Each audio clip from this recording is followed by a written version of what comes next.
Hello and welcome to all our viewers in Nigeria and around the world to AM News on Global TV, live in the nation's capital, Abuja. I am Jumai Manson.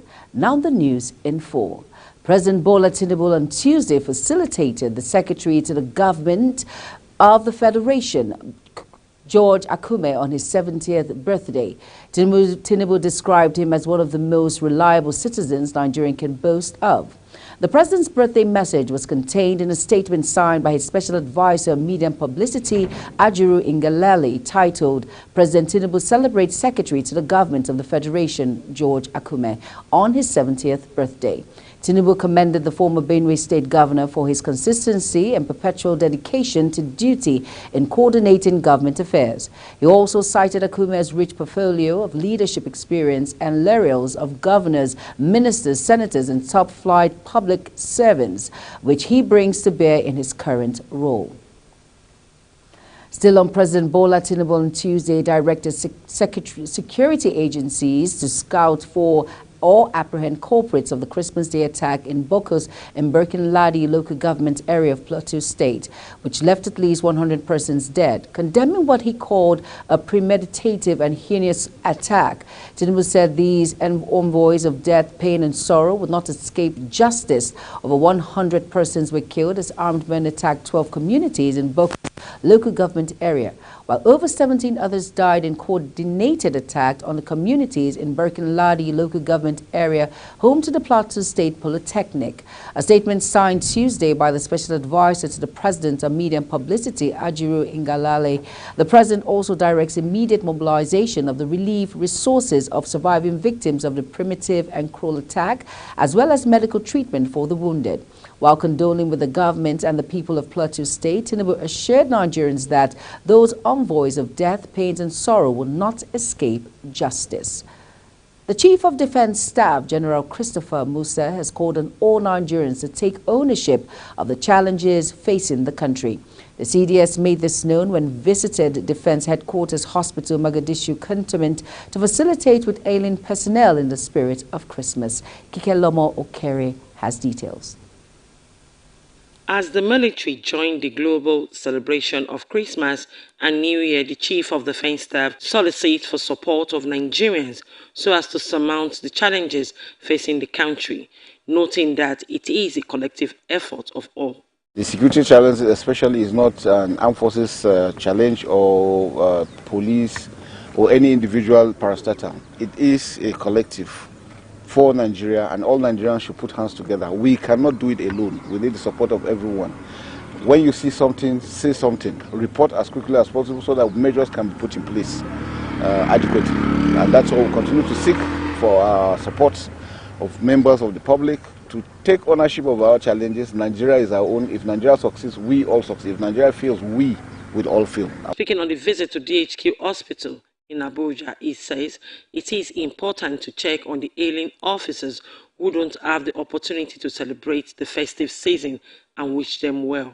Everything we're doing is to ensure that people, and when we say people, we mean both the security agents and the citizens, are all together. And we know what health is. Health is wealth. It's always good at this period of celebration to come around and see how those ones are in hospital that don't have the ability to celebrate how they're doing and to wish them well. For them to always know that we're always with them, we're praying with them, and we want them to recover so that they can come back fully to life. We'll continue to do that as we have been doing. So this is just not a one-off thing, it's something we do regularly. The Military High Command reiterated the Armed Forces' commitment to continue to seek for support from members of the public to take ownership of the challenges facing the country. Kikelomo Okere, Global Television News. In the spirit of Christmas, clerics in the Federal Capital Territory have emphasized the essence of the celebration, calling on Nigerian leaders to strive hard to provide selfless and exemplary leadership in order to set the country on the path of development. Uyi Agbofomuegbe has details.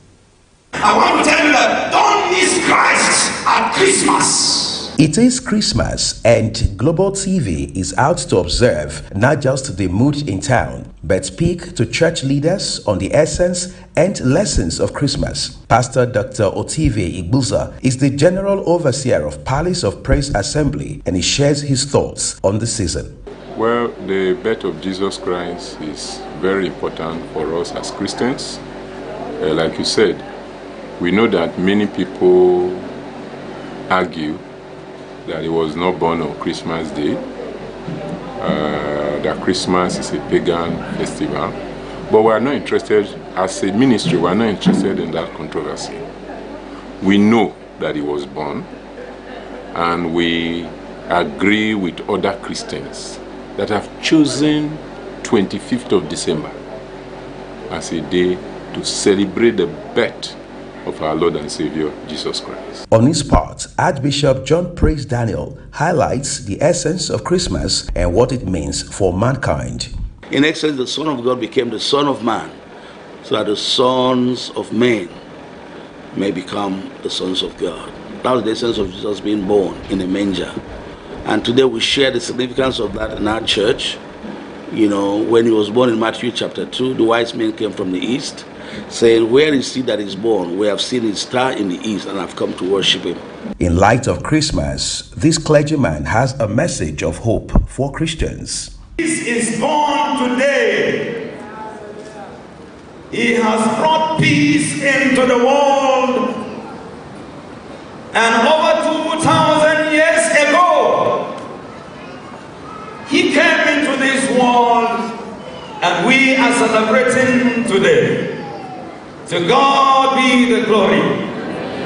In response to the killing of over 100 persons in a series of attacks by bandits in Bokos area that spilled into neighboring Barkin Ladi of Plateau State starting on Saturday, the cleric offers a prayer. Our brothers in Bokos, we are with you.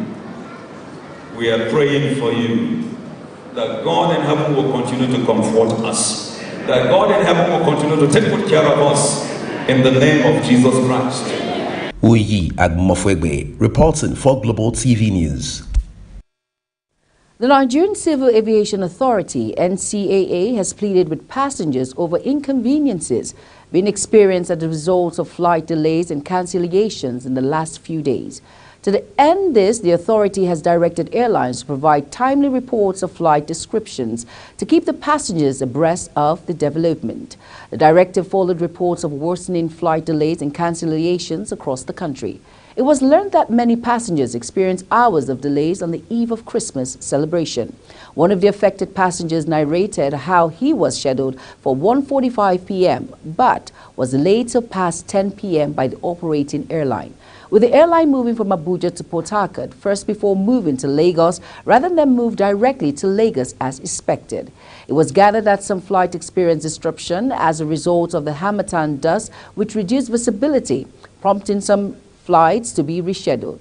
The NCAA, however, stated that it is aware of flight disruptions which have inconvenienced air passengers in the last couple of days and emphasized with all affected passengers for the inconveniences this disruption may have caused.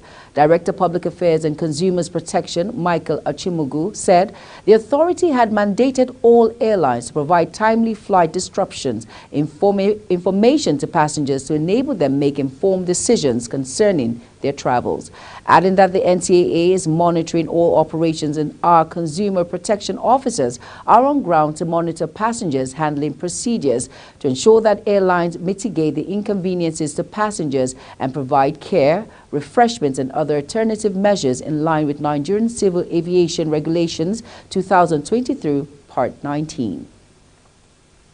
Igwe James Agbogo, the traditional ruler of Nkalagu Okpaka community in Enugu State, has been released after spending 4 days in captivity following his abduction on December 21st.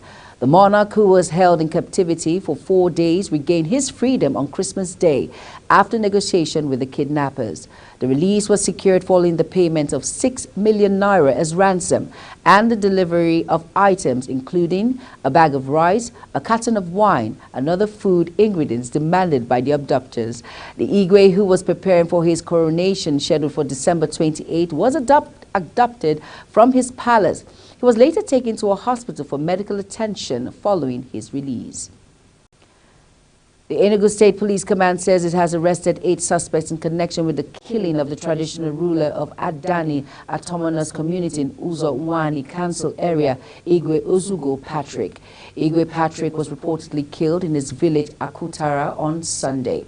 During a visit to the community on Monday, the State Commissioner of Police, Kanayo Uzoagbu, announced that 8 suspects have been arrested in connection with the killing. Uzoagbu said he was at the community with his teams to assess the situation for effective police action. The police boss said the governor of Enugu State said he should relocate to his local government and ensure that all those responsible for this unfortunate act are apprehended in line with the state's zero tolerance for crime. Over now to Kaduna State Command of the National Drug Law Enforcement Agency said it seized 1,458.709 kg of illicit substance in December. This is contained in a statement in Kaduna on Tuesday by the agency's press officer Shaibu Omale. Omale said that the seized illicit drugs included cocaine, heroin, cannabis, tramadol, and other psychotropic substances. In the same vein, the spokesperson said that the command has arrested 103 suspects representing drug traffickers, dealers, and drug users. Omale added that the command has carried out numerous sensitization programs across the state with the aim of enlightening the citizenry on the ills associated with drug and use of illicit trafficking. The People's Democratic Party has released a timetable and schedule of activities for the February 3rd, 2024 by-elections. The Independent National Electoral Commission approved a timetable for conducting by-elections resulting from the resignation of demands of members of the National and State House of Assembly. The PDP timetable signed by the party's National Organizing Secretary Umar Bature released on Tuesday revealed that notice of primary election and Congress's to state chapter will begin on Wednesday, December 27, 2023. The sale of nominations, expressions of interest, and delegates forms will begin on Tuesday, December 28, 2023, and end today, Wednesday, January 3, 2024. The primary election is slated for Monday, January 8, 2024, and appeals on the party primary are scheduled to be held on Tuesday, January 9, 2024. Operatives of the Rapid Response Squad of the Lagos State Police Command on Sunday arrested 4 suspected traffic robbers along the MKO Abiola Gardens, Ikeja. This was disclosed in a statement on the official X handle of the RRS on Tuesday morning. According to the statement, the robbers were arrested in the act. Stolen phones and ATM cards were also said to have been recovered from them.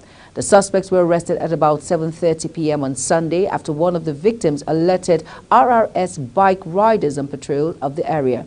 5 victims have reported at RRS headquarters where they have positively identified the suspects. The suspects are currently assisting the squad in its investigation. Over now to illegal oil. The air component of Operation Delta Safe has destroyed six illegal oil refinery sites in the Digama local government area of River State. The illegal sites were said to be clustered within an approximately 80-meter radius situated approximately 6 nautical miles south of Opo Arubana. A statement on Tuesday by Director of Public Relations and Information, Nigerian Air Force Air Commodore Edwin Kabuat. This permission to bomb the refining sites was granted once they found out the sites were operational. He noted that the service would continue air raids against oil thieves and other criminals across the country despite the festive period. The Federal Road Safety Corps, FRSC Kaduna Sector Command says 4 people died and 56 others sustained injuries in a road crash on the Kaduna-Abuja Expressway. The sector commander, Kabir Nagodbo, said that the road traffic crash occurred at Sabon Sara village across the expressway on Tuesday. Nadabo said the tragic accident involved a trailer and it occurred at around 3:30 hours. According to him, the initiative investigation revealed that the cause of the crash was the overloading of goods and humans as well as fatigue. Nadabo said further investigation of the incident shows 73 people were involved in the crash, 59 got injured and sadly 4 were deceased. Noting that the injured have been conveyed to St. Gerard and AP Smart Hospital, all in Kukuri. Kaduna State is a critical corridor that links the north to the south. This is why the Kaduna State Command has activated several measures and homegrown initiatives. The chairman of the Northern Governors Forum and governor of Gombe State, Inuwa Yahaya, has described the Christmas Eve attack on communities within Bokos and Birkin Ladi local government area of Plateau State as irreparable and heinous. Inuwa, in a statement issued by his media aide Ismaila Uba Misali on behalf of the 19 northern governors, expresses deepest condolences to the affected family communities, as well as the government and people of Plateau State. The NGF chair commended Governor Caleb Mutwang of his leadership and responsible handling of the situation following the attack. He assured him that the northern governors stand united in solidarity and will work together towards lasting peace in Plateau State. Good morning. How are you today? You're watching AM News live on Nigeria's capital, Abuja, on Star Times Channel 276. Kindly follow on all social media platforms using at Global TV, NG, and other handles now showing on your screen. When AM News returned, Australia storms cuts power to 110,000 home kills. 1. The news continues shortly with details of more stories right after this break. Stay with us. This is Global Television bringing you live broadcasts of AM News. Thank you for staying with us.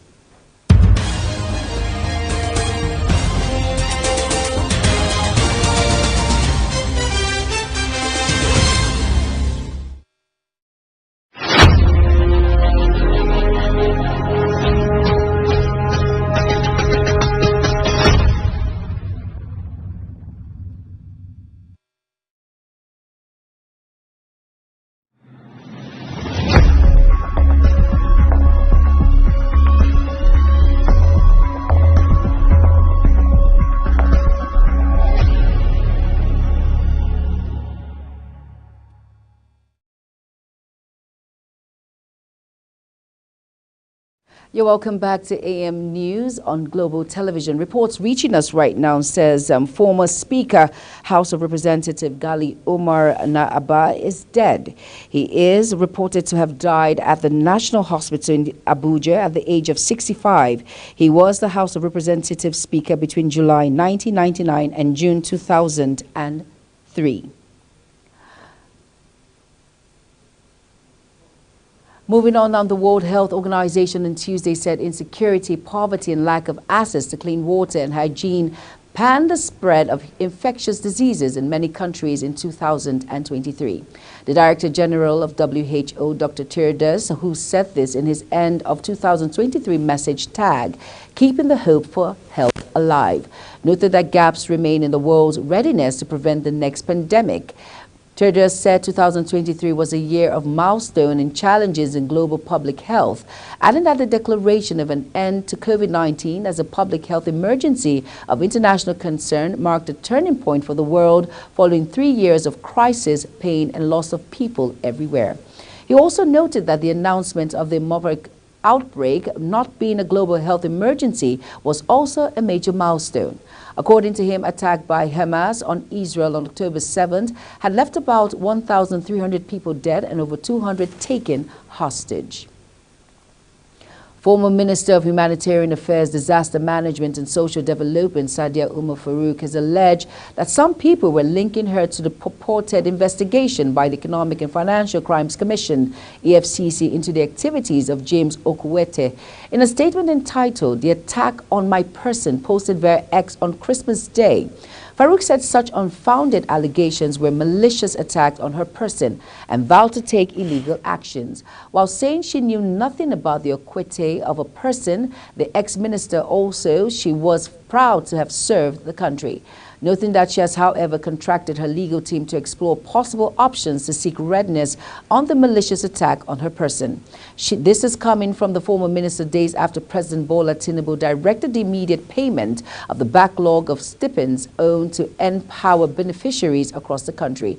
Farouk was in charge of the N-Power federal government scheme designed by the administration of former President Muhammadu Buhari to move Nigerians from poverty and address youth unemployment in the country. No fewer than 5,000 vulnerable, very poor persons and people with disabilities in Cross River State on Monday received 20,000 Naira grant each from the Ministry of Humanitarian Affairs and Poverty Alleviation. Speaking at the event, which was held at the Millennium Park in Calabar, the Minister of Humanitarian Affairs and Poverty Alleviation, Betta Edu, said the one-off grant was part of President Bola Tinubu's determination to lift vulnerable Nigerians out of poverty across the country. She urged the beneficiaries to invest the grants into profitable economic ventures. Edu assured all that qualified Cross River people will be beneficiaries of the federal government's social intervention programs being implemented through her ministry and agencies with the sector. Earlier, the Cross River State Governor, Senator Basi Otu, who's represented dummy checks to beneficiaries, commended Tinubu for championing the cause of the poor and prioritizing the welfare of the citizens. The governor, who said the state under his watch had been pushing a people-first government, employed these beneficiaries to put grants into proper use. No fewer than 20 persons have lost their lives following an explosion from an illegal oil tapping point in Omoku, Ogba, Ekegbeme, in Doni local government area of River State. It was gathered that the incident occurred on Sunday morning after the youths allegedly broke a pipeline belonging to one of the multinational oil firms operating in the area. Many started using jerry cans and buckets to scoop fuel from tragedy struck. An eyewitness says while 20 persons are feared dead, many suffered varying degrees of burns and are receiving treatment in different hospitals in the area. It is a very terrible incident. Imagine the death of 20 people in such a time. As some youths bust the company pipeline, speaking, the chairman of Niger Delta Youth Movement, one local government area chapter, Emeka Owason, advised youths in the area to engage in meaningful activities and shun oil bunkering. He, however, expressed dismay that repeated campaigns for youths to stop illegal bunkering have not yielded the results. And over now to our foreign decks, rescue team resumed the search for bodies Tuesday after flash floods hit a South African town, killing 6 people with 10 missing, officials said. Torrential rain hit Ladysmith late on Sunday night, sweeping cars off a main road and trapping people in homes, KwaZulu-Natal province authorities said. The scoop of the disaster only became apparent late on Monday. A spokesperson said the search is back on. 3 bodies were found in minibus carrying 9 passengers. The other 6 are still missing, adding that at the moment we have 6 people confirmed dead and still 10 people missing. 1 body was found in a house that was completely destroyed, while 2 other people who were also inside are still unaccounted for. At least 2 other people were killed after becoming trapped in their cars by the flood that swept off the Bellsprat River. The Democratic Republic of Congo government said Tuesday that it will outlaw an opposition-led demonstration planned for Wednesday to protest alleged irregularities in the last week's election. 5 opposition presidential candidates informed the governor of Kinshasa in a letter published Saturday of their intention to organize the march. But with definitive results still not announced, the government said the protest will be disruptive. The opposition leader who signed the letter include Martin Fayulu, who claimed he won last election in 2018, and Dennis McCoy, the Nobel Peace Prize winner of his work with victims of wartime sexual violence. Almost 44 million voters out of about 100 million inhabitants of the massive country were eligible to elect the president, national and regional lawmakers and municipal councils in last Wednesday's ballot. Israeli Prime Minister Benjamin Netanyahu has insisted peace can only be achieved in Gaza if Hamas is destroyed. The territory dismembered and Palestinian society de-eradicated after warning the war is set to intensify. The declarations came as the World Health Organization on Monday reported harrowing accounts of entire families killed from Christmas Eve strikes on a refuge camp in Gaza. Relentless Israeli strikes have devastated the Palestinian territory, and the conflict has heightened tensions across the Middle East, with global pressure for a ceasefire mounting. The war in Gaza erupted within Palestinian militants broke through the militarized border and attacked southern Israel on October 7th, killing about 1,140 people, mostly civilians. French police on Tuesday arrested a man suspected of murdering a mother and her 4 children found dead at home on Christmas Day. A law enforcement source said authorities discovered the bodies of the woman and her children aged 9 months, 4, 7, and 10 years old in their flat in the town of Meaux, east of Paris, on Monday evening after worried relatives sounded the alarm.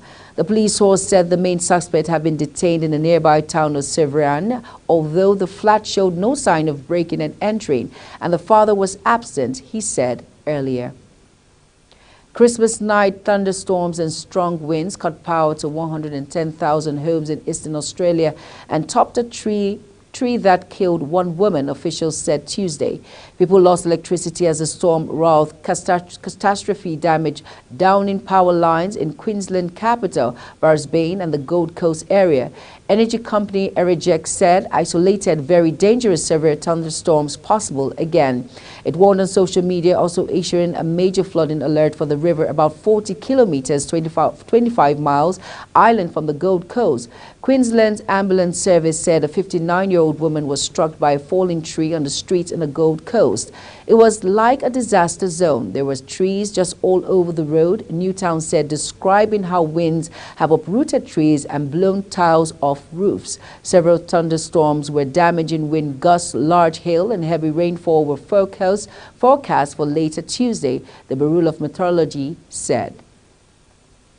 Over now to business drivers playing interstate routes have implements 50% discount on transport fares following President Bola Tinubu's directive in reference to the renowned Hope Agenda.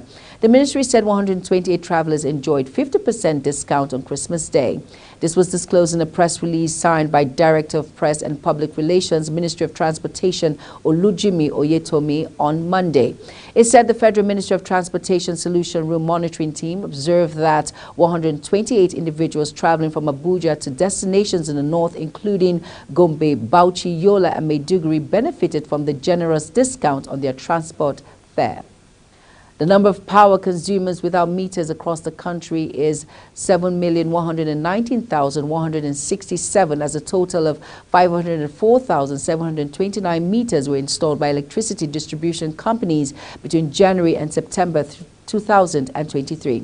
Data obtained from the latest third quarter report of the Nigeria Electricity Regulatory Commission indicated that as of September 30, 2023, there were 12,825,005 registered electricity consumers in Nigeria's power sector. The NERC stated that out of this number, only 5,707,838 consumers had been metered, which implies that over 7.1 million registered power users across the country lack meters. A further analysis of the first, second, and third quarter reports of the power sector regulator indicated that electricity distribution companies installed a total of 504,729 meters during the 9-month period. Moving, and that's all on Global AM News. Still stay with us. I am Jumai Manson.